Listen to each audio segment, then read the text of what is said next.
nostalgia critic. I remember it so you don't have to. On September 4th, 1975, Gene Siskel and Roger Ebert got together and they performed a review show where they looked at movies. It would eventually be called Siskel and Ebert. On February 20th, 1999, Gene Siskel passed away. And on April 4th, 2013, Roger Ebert passed away. I bring this up in this order for a very specific reason. When many duos inevitably break apart, usually they can't survive on their own because so many people see them as the duo. They've seen them as that for several years. But what was so cool about Roger is that he was never just and Ebert. He was never and Ebert. He was always Roger Ebert. He was never the other guy. And the reason for that is because they both had such potent, strong personalities that they could survive just as well on their own as they could together. Imagine way back when they were first starting, how many people were just scratching their heads at how angry they could get at each other over a movie. Most people said, that's not going to change anything. It's just a movie. It's mindless entertainment. What made both of them so incredibly interesting to watch, though, is that not only did they get so personal about it, but they saw film as important. And they would always stress how important film is. They would say not only is it art, but they would say this is a representation of what's going on right now. This is showing us what's being valued, what's not being valued, asking questions like why is something that many critics say is good not being a success, or something many critics don't like is a success. What's that say about us? What's that say about other people? What's that say about what's popular right now? What's that say about culture?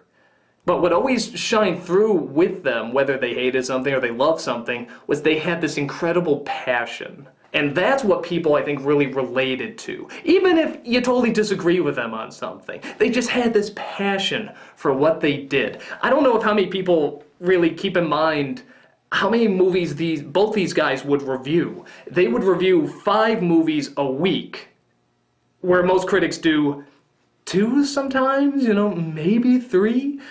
They would do 5 every week, and they would write about it and also do the television show about it. A lot of you are probably saying, oh, really? Like that's really hard and stuff like that? To make it constantly entertaining and constantly make people want to come back and hear your opinion on something, yes, that is difficult. For 5 movies a week? That is difficult. So many people, I think, going into any kind of criticism or appreciation of art or film or literature or whatever, they think it's mathematics or a science, and it's not. Gene Siskel and Roger Ebert showed that this is about what you bring to it, or what it can bring out of you, or what it delivers, or any of that stuff. It's a journey, it's an experience. It's what does it do for you, and what are different points of view of looking at it. There is no right or wrong way of looking at something. And they're the only people who could actually say there's a right and wrong way of looking at something. They would look directly at each other and say, you are wrong, but they could get away with it. They could get away with it because you knew they were getting caught up in how passionately they loved cinema and how much they knew it represented. They would get so vulgar and so angry, and what we found out watching them, why we kept watching them, because we thought that the reason we liked these guys so much and we enjoyed hearing them argue about this stuff was because they were taking something that clearly isn't important and just talking about like little children. But what we were really enjoying was how passionate they were, because we said to ourselves, without even knowing it, if we had just an iota of that passion for anything in our lives, whether it be film or books or games or people or anything, we'd be pretty set. Like, we would have a lot of good things going for us, because no matter what happens, we would have that undying passion that Roger Ebert had for movies and Gene Siskel had for movies.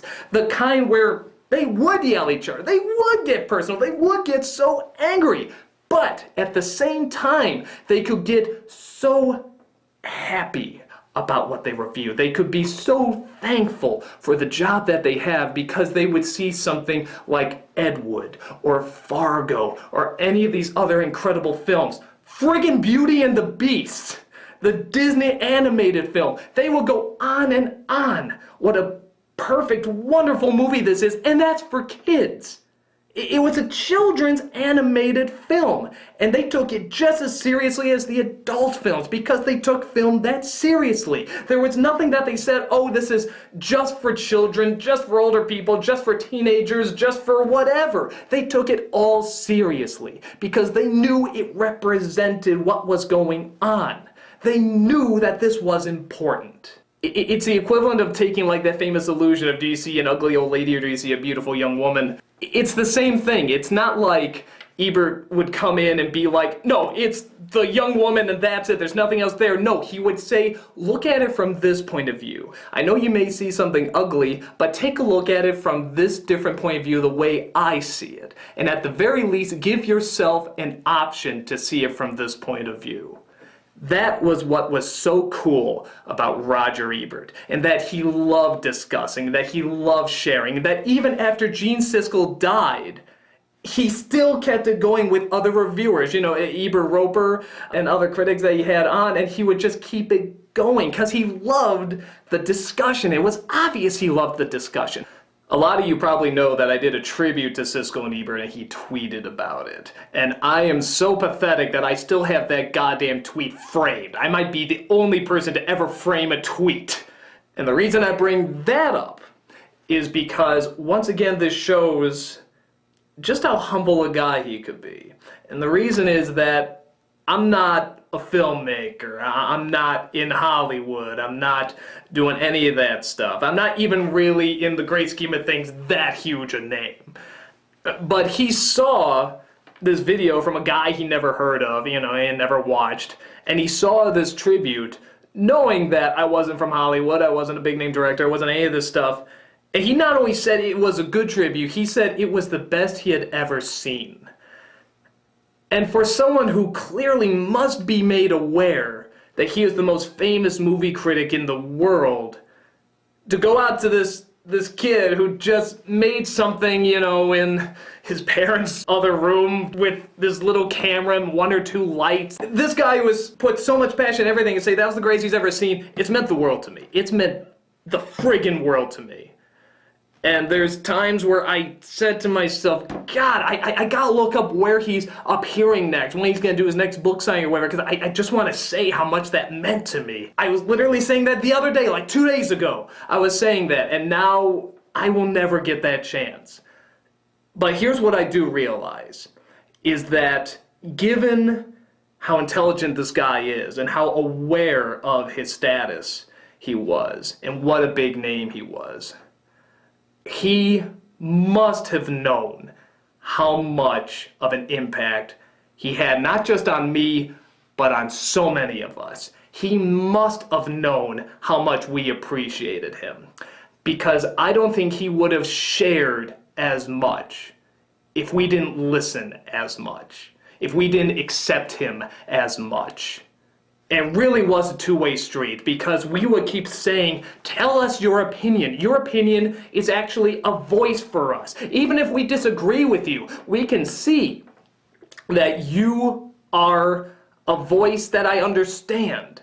That even if you say this is crap, the way you talk about it, I might say, oh hey, I might like this. Or vice versa, if he loves something and maybe I can hear the way he talks about it, I don't think I would like this. Because we did feel like we knew him so well. Because he shared so much with us, and he shared his passion with us.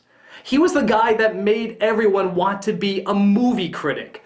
And not for the reasons you would think everyone wants to be a movie critic. Not because they get to complain and get paid for it. Not because it looked glamorous. Not because their opinion carries so much power. But because he had that passion. He had that love for it.